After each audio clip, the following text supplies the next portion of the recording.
Hello, welcome back to another breaking news update. My name is Jimmy Boyd, and you're watching Boyd News. I want to thank you so much for tuning in today. I'm back with another update coming out from the war between Russia and Ukraine, and I've got a big lineup of news I'd like to brief you all on today. So, we're going to start off this video talking about a direct strike on an ammo depot in the Zaporizhzhia region of Ukraine. Ukrainian aviation launched a direct strike on a Russian ammo depot in the temporarily occupied area of Tokmak, Zaporizhzhia region. Secondary explosions are recorded. Okay, so last night, looks like Ukrainian warplanes potentially carried out this attack using missiles or bombs, striking an ammo depot in the Zaporizhzhia region of Ukraine and currently occupied territory by the Russians. And this is the first time that we've seen Ukraine carrying out an attack on an ammo depot in quite a while. It's probably been at least 3 months or longer, as recently we've been mainly reporting UAV strikes on oil refineries inside of Russia. So we're going to show you guys the video footage coming out from that area with sound here in just a moment, but this is the video that you see here on your screen. We also have an update coming out from the Pokrovsk direction, as it looks like Ukrainian soldiers are doing a really good job of holding the Russians back in that area. Russian mill bloggers are complaining on Telegram that the Russian soldiers on the ground can't even advance even a few kilometers close to Pokrovsk, as Ukrainian drones are dominating the skies over there. So it looks like Ukraine is doing a really spectacular job of protecting that city right now, and we know that Ukraine does not want to lose Pokrovsk, and if they do, there's a very big possibility that the Donetsk region could collapse, as it's a major rail and transport hub for that area. So I'll give you guys that update coming out from there in just a moment as well.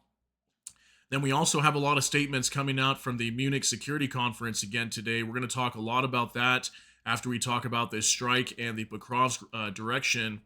It looks like a lot of major statements coming out from Zelenskyy today. I'll show you some clips coming out from there as well and give you guys some updates on this war potentially coming to an end here in the next few months. So let's go ahead and jump right into this. We're going to hop on over to X now with Rockefeller Nafo Raccoon. An ammo depot in occupied Tokmak got hot and heavy. Okay, so here's that video of this ammo depot that was destroyed last night by Ukrainian aviation. Take a look at this.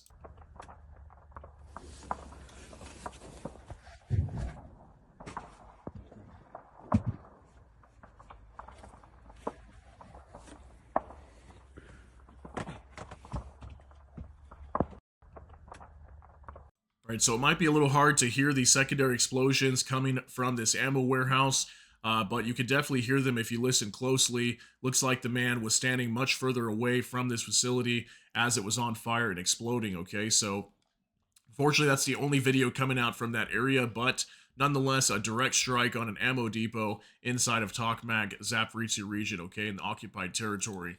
Now we're going to move on to War Translated, a Russian mill blogger affiliated with the Gherkin Strelkov Circle reports fierce resistance from Ukrainian forces on the southern flank of the Pokrovsk direction.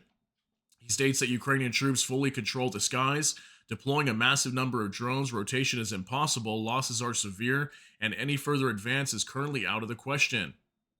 All right, so this is a report on Telegram, and I'm going to show you guys this. It was translated from Russian. It says, ground report on the situation in the southern sector of the Pokrovsk direction. We have no forces left. We don't know what else to do. The sky is completely under the Ukrainians' control. We can't move more than 3 kilometers past Selidov. Everything is getting burned to hell. Okay, so Selidov is just probably 10, 20 kilometers from Pokrovsk, a little bit southeast from there. And this was a town that was taken over months back by the Russians. There are a lot of drones with optics. All dirt roads are monitored 24/7. Rotation is simply impossible. We have to walk 18 kilometers on foot. Water, food, and fuel are becoming a critical issue. Heating isn't even worth mentioning. Guys are literally freezing in their positions. Deliveries are completely impossible. As for the drones that aren't equipped with optics, the Ukrainians have found a gap where we don't have electronic warfare coverage. Frequency between 1020 or 1020 and 2100, they're actively using them. A few days ago, we lost 2 excellent fighters. They simply never made it to their position. Drones. We are not allowed to cut open the roofs of our bukankas, which are like their vehicles that they use. They say it's equipment on the balance sheet, so you're riding in a van like a coffin and seeing and hearing nothing. Personal vehicles are banned.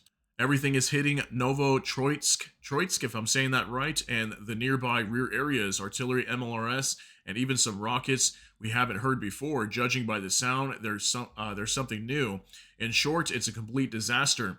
No one understands how to operate in these conditions. The Ukrainians are hammering us hard, relentlessly, and if they don't start using glide bombs here as densely as in Avdiivka, we're not moving forward, okay? So we can see here that it looks like even the Russian soldiers over here don't have good air support, and they're calling for glide bombs to be used in this area as they can't even advance at all. Okay, so this is a very big report, and we have been hearing recently that the Russians have gotten close to Pokrovsk, but they have not been able to enter the city at all yet, and this is a good sign that Ukraine is really dug in over there and utilizing their drones like crazy to hold the Russians back. Okay, so that was a very big update coming out of Pokrovsk, and very good news for Ukraine.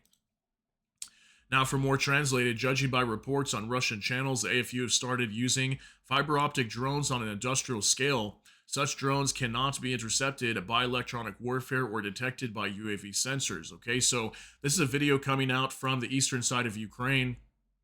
And this Russian soldier that's filming this is going to be complaining that there's a Ukrainian drone incoming, a fiber optic drone, and these are drones that are run by a fiber optic cable that makes it much harder to use electronic warfare to bring these things down. So this is probably exactly what we're seeing from that text that I just showed you guys from the Pokrovsk direction. This is the video footage actually confirming that. Take a look at this. Все поля, нахуй, полки, все изъебашено, нахуй, оптоволокном. Похуюем все булаты, нахуй. Такая вот хуйня. All right, so just imagine there's probably thousands of these drones being deployed every single day. As we know, Ukraine is using a lot of these as they're short on manpower, but they do have a lot of drones. So just imagine, I mean, you can't really run from these things. These things move a lot faster than a human can. So this is definitely going to force Russia to stop and hold their positions and hide many times in the tree line like you see right here from these drones incoming, okay? So very big news coming out from the eastern side of Ukraine. Now we're going to move on to talk about the Munich Security Conference. I'm going to give you guys some updates coming out from here, as this is a very big topic this week. Next week will be a big topic talking about this war coming to an end as well. Okay, so for Vicegrad 24, breaking, Zelenskyy delivers his speech at the Munich Security Conference. Russia will draft another 150,000 soldiers this year. Russia will deploy a significant military force in Belarus this summer.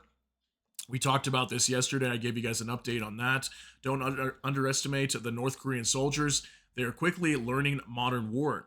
A joint Russian, Belarusian, and North Korean invasion could be launched against NATO from Belarus.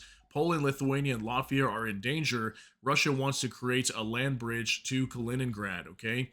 So, yeah, he's been talking a lot recently about Russia potentially deploying up to 150,000 troops or more into Belarus that could be used to attack Ukraine or also to attack the Baltic nations. And if they were trying to create a land bridge to Kaliningrad, yeah, they'd have to take over the Baltic nations in order to do that. So it's about a 3-minute clip. I want you guys to see this full thing of Zelenskyy talking here at the Munich Security Conference. So take a look at this. This year, Moscow plans to create 15 new divisions, adding up to 150,000 soldiers. That's more than the national armies of most European countries. Russia keeps opening new army recruitment centers every week, and Putin can afford it. Oil prices are still high enough for him to ignore the world. And we have clear intel that this summer Russia plans to send troops to Belarus under the pretext of training exercises. But that's exactly how they staged forces before their full-scale invasion to Ukraine 3 years ago. Is this Russian force in Belarus meant to attack Ukraine? Maybe, or maybe not. Or maybe it's meant for you.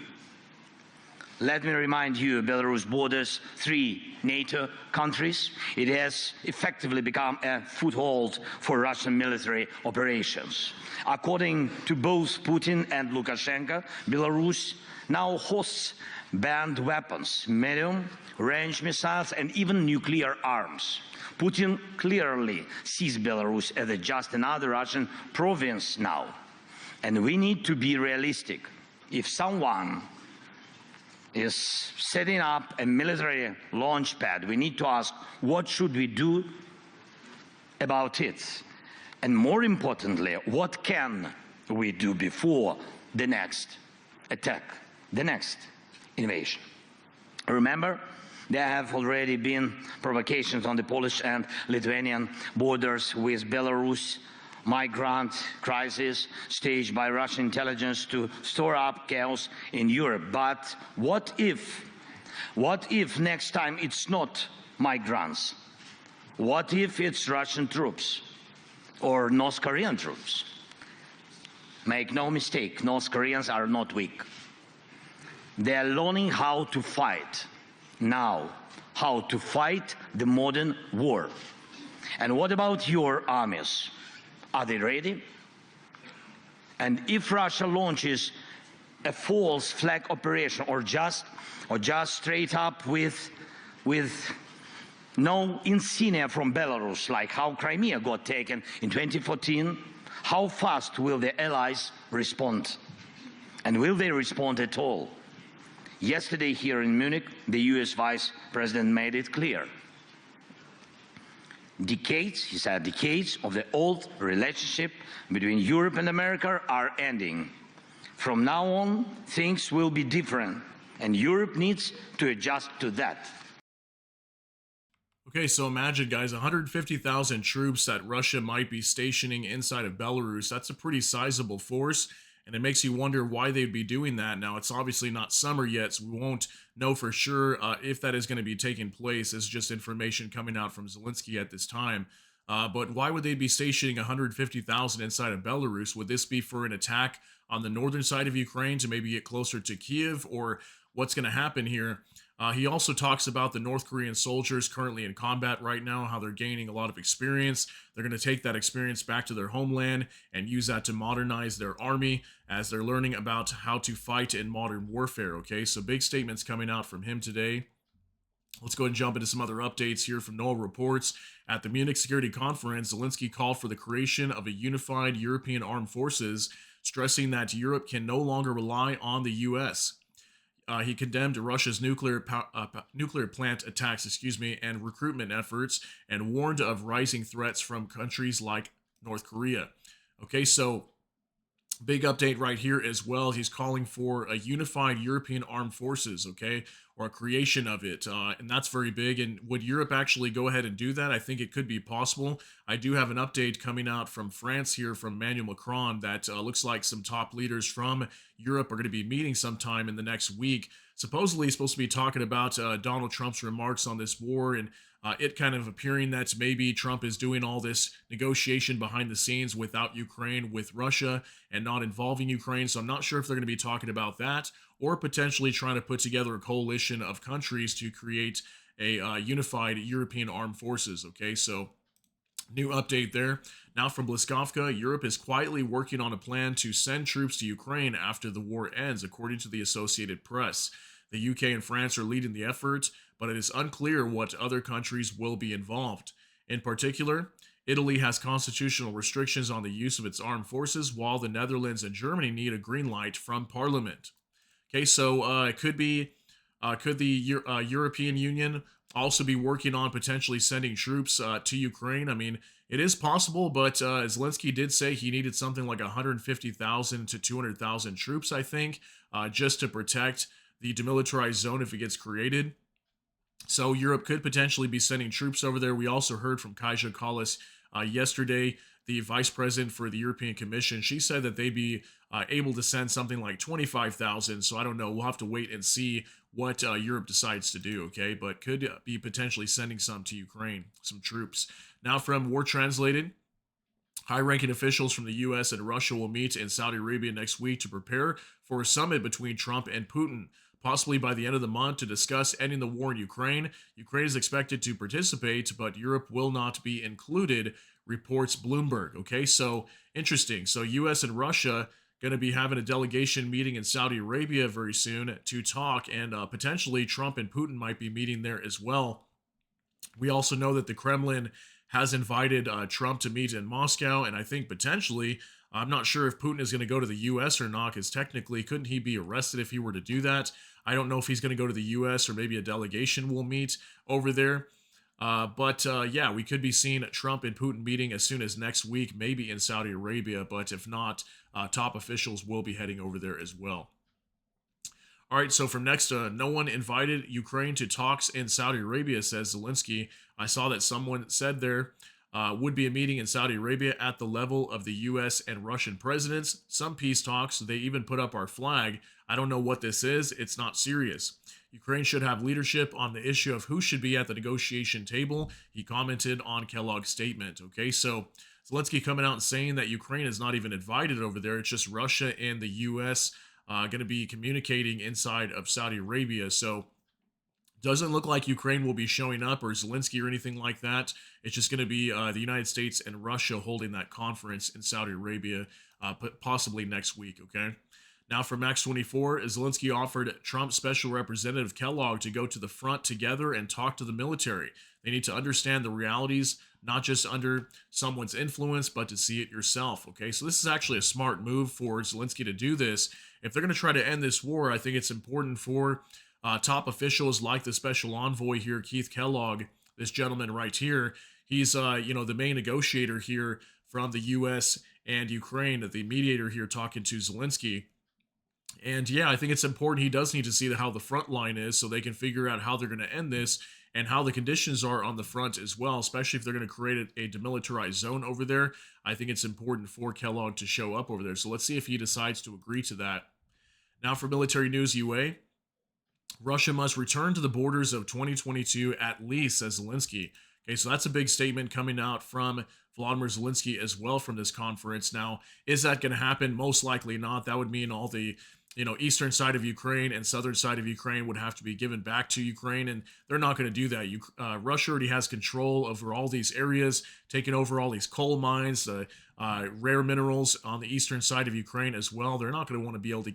They're not going to want to give up these territories back to Ukraine, especially when they lost so many soldiers in the process of taking these. So I doubt that's going to happen, but that was a statement coming out from Zelenskyy today. Now from the Ukrainian Review, Zelenskyy at the Munich conference, Ukraine will never accept deals that are included without our participation. No decisions on Ukraine without Ukraine. No decisions on Europe without Europe. Okay, so this was another big statement from Zelenskyy as well. Basically talking to the United States and Russia, as we know right now, there's a lot of talks being held in the background without Ukraine and without Europe as well. And Zelenskyy recently said he wants Ukraine to be a part of all the negotiations, and also he wants Europe to be a part of it as well, as Europe has been contributing a lot to this war. So he wants Europe to be there and to back them in these negotiations, and they will not accept any deal without Europe and Ukraine being completely involved with whatever deal is created. Okay, also, we've got a video here to show you guys from Anton Gerashenko. Right now, the most influential member of NATO seems to be Putin, because his whims have the power to block NATO decisions, President Zelenskyy said at the Munich Security Conference. Okay, so he's going to be talking about NATO and saying that he's not dropping the idea of Ukraine ever joining NATO in the future, and he's complaining that that Putin has a grip onto NATO and basically dictates and controls the decisions of NATO. As recently, we're obviously seeing the United States coming out and wanting to, in some ways, is what it appears like, kind of give Russia what they want. But at the end of the day, we need to wait to see what the official negotiation deal is going to be at the end and whether Ukraine is going to accept this. But take a look at this video real quick. And I also will not take NATO membership for Ukraine off the table. But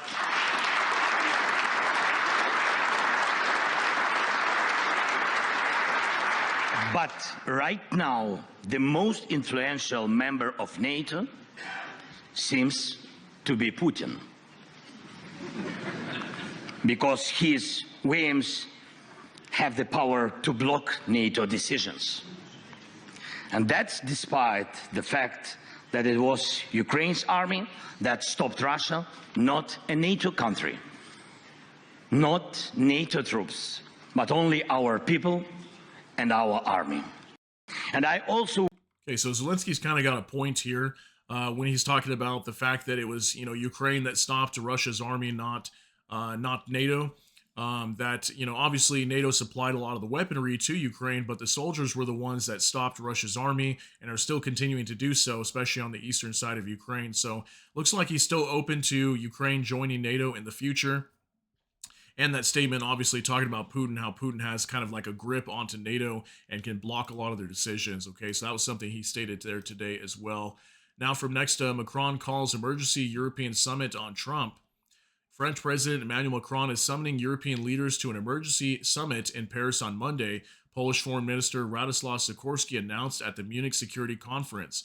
I'm very glad that President Macron invited our leaders to Paris, said Sikorski, adding that he expects European leaders to discuss the issues created by U.S. President Donald Trump very seriously.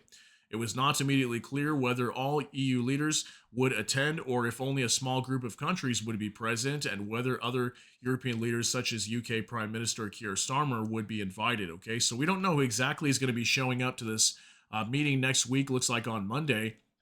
But I'm curious to see what information is going to come out from here and who exactly is going to go and what they're doing this for. Could this be to maybe start forming this this unified European contingent or coalition of forces to protect Ukraine and build a sizable force inside of Europe to protect and deter any future attacks from Russia? It could be a possibility, but we'll wait and see what happens next week, okay? Now from the Ukrainian Review, U.S. will continue to finance Ukraine, but the killings must stop, says Keith Kellogg. Ukraine will be at the negotiating table, but Europe will not be there, he added. Trump will not give up key interests in ending the war, says Kellogg. Okay, so these are some new statements coming out from the special envoy from the United States for Ukraine to try to end this war. So it looks like they're going to continue financing Ukraine, but we know that they want something in return. They want the minerals and rare earth minerals from Ukraine. So far, I have an update on that in just a moment. They have not decided on that yet. There's been no agreement still as of today. And yeah, big one there stating that Europe will not be at the negotiating table. Okay, that's a huge thing for Ukraine right now, as I just talked about that a few minutes ago, that Ukraine wants Europe at the negotiating table. So how's that going to work out if Keith Kellogg here is saying that Europe is not going to be at the table to negotiate any kind of deal? So that's going to get interesting how they're going to work that out. Now for Max 24, the Russians withdrew most of their contingent from the so-called Transnistria during a full-scale war, Zelenskyy says. According to the president, there are currently between 1,000 and 2,500 Russian soldiers left in the unrecognized republic. All right, so Transnistria is inside of Moldova. It's that breakaway region we've been talking about recently as Russian gas supplies got cut off over there after Ukraine ended a gas deal with Gazprom to transport gas through their country over to Eastern Europe. Transnistria got hit hard. They were in the dark for a while, had no heating and whatnot. Electricity was short. Yeah, it looks like Ukraine's coming out and stating that Transnistria barely has any troops over there now. I think they had a pretty sizable force, but now he's saying somewhere between 1,000 and 2,500 Russian soldiers are still left over there inside of Transnistria. So it makes me wonder if maybe that's a signal to Moldova to maybe go in and try to take it over. Who knows? Is Ukraine going to invade Transnistria? We don't really know. All right, now moving on to Max 24. EU will have to send troops to Ukraine sooner or later, says Radoslaw Sikorski at the Munich Security Conference. When Trump says that European troops should be sent as part of a deal, we will have to provide them, he said. I think Trump's call to Putin was a mistake. Okay, so let me know if you think that, if you agree with Radoslaw Sikorski here. He's from Poland. I believe he's the defense minister over there. And he's stating that Trump's call to Putin was a mistake. If you agree with that, let me know what you think down below in the comment section. But him coming out and stating that eventually they're going to have to send EU troops over to Ukraine. Now, is he talking about either sending troops over there after the war ends as a peacekeeping force? And if they decide to not do that in the end, or, if Russia launches another attack later, they might have to send troops to Ukraine or something like that, or maybe to the Baltic nations if they come under attack, is kind of what I think he's talking about here. But you guys can let me know what you think about these statements here. Now for military news UA again, Zelenskyy did not sign Trump's mineral agreement because Ukraine did not receive any security guarantees in exchange for access to resources. Okay, so we've been hearing a lot about this over the last couple of days that Ukraine has not signed any kind of deal with the U.S. yet to transfer minerals from their country over to the U.S. in exchange for weapons. So we're still seeing a delay right here so far, Ukraine not signing any kind of deal yet. And we did hear just the other day as well that Ukraine was kind of forced into just signing this deal without reviewing any of the documents. And this could potentially screw over Ukraine. And Ukraine may not get a good deal out of that and give up a bunch of these rare earth minerals to the U.S. in exchange for no security guarantees. So I'm assuming that's why they're delaying it and reviewing the contract before they sign it. Here's another update regarding rare earth minerals. This from Max24. The Trump administration has suggested to Ukraine that the U.S. be granted 50% ownership of the country's rare earth minerals and signaled an openness to deploying American troops there to guard them, and if there's a deal with Russia to end the war. Okay, and take a look at this. I believe this could have been on NBC News. Yeah. Trump officials pitch Zelenskyy on U.S. owning 50% of Ukraine's rare earth minerals. The Trump administration indicated U.S. troops could be deployed to provide security in connection with the minerals if there's a peace deal with Russia, sources told NBC News. So could this be a reason why Ukraine is delaying as well signing it? This could be also a big reason, I guess. So, I mean, does that seem like a fair deal if they give up 50% of their rare earth minerals that they currently control inside of Ukraine? Does that seem like a good deal for Ukraine to do that in exchange for maybe some U.S. troops being transferred over there to protect some of these sites? Also, that may give some security or sense of security to Ukraine as well, having U.S. troops over there. So that could be maybe a good thing. But at the same time, they'd have to give up 50% of their rare earth minerals. All right, now for Max24, Ukrainian drones can hide underwater and attack from the depths, says Forbes magazine. Quadcopter that lands on water sinks and then launches its rotors and rises into the air again, a Ukrainian radio technology specialist showed. Okay, so I want to show you guys, just these drones are just absolutely groundbreaking technology now, and this is the reason why Russia is slowing their advance on the eastern side, as we just talked about in the Donetsk region, okay? These drones are just really technologically advanced now, so now they've got a drone that can actually submerge into the water and come back out. Take a look at this.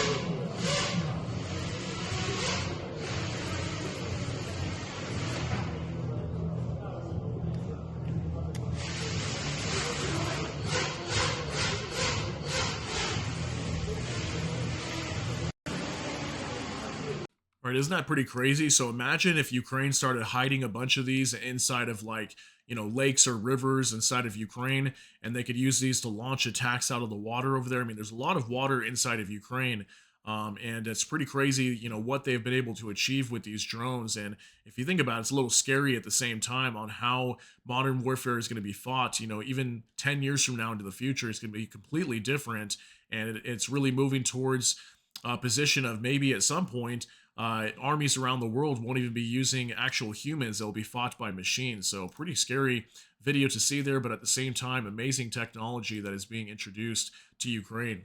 Now for Max24, 70 out of 70 Russian drones shot down, including 33 shot down by air defense and 37 UAVs suppressed by electronic warfare. Okay, so just a quick update to let you guys know, 70 drones did enter into Ukraine last night, but it looks like all of them were actually shot down or suppressed by electronic warfare by Ukrainian air defense teams. Okay, and finally, our last update of the day from the Kyiv Independent. These are the indicative estimates of Russia's combat losses as of February 15th, according to the Armed Forces of Ukraine. All right, guys, and final update of the day. Russia's losses as of February 15th, according to Ukrainian intelligence: 1,180 troops, 17 AFVs, 127 vehicles and fuel tanks, 11 tanks, 59 artillery systems, 117 UAVs, 1 MLRS, 2 special equipment, and 1 anti-aircraft warfare system. Okay, so one thing to note again, okay, we're still seeing the troop numbers right around 1,200, and they haven't really budged at all. And these are much lower numbers than we have seen in the recent past, let's say going back to 2 months ago. So the Russians definitely are launching a lot less attacks than they were previously, and also still over 10 tanks today. Okay, not as much as we've seen recently. Over the last few days was like 17 to 24 tanks per day. So a little bit less tanks being destroyed over the last 24 hours. Okay, so just wanted to give you guys those updates coming out from this war today and talk more about the Munich Security Conference as we continue to hear talks ongoing to try to end this war with Ukraine and Russia. So I want to thank you so much for tuning in today for this update. If you got something out of this, please smash that like button. Also, if you enjoy my content, please consider subscribing down below. Hit the notification bell. That way YouTube can notify you. And with that, hope you all have a great day. Everybody take care and God bless. And we'll see you in the next one.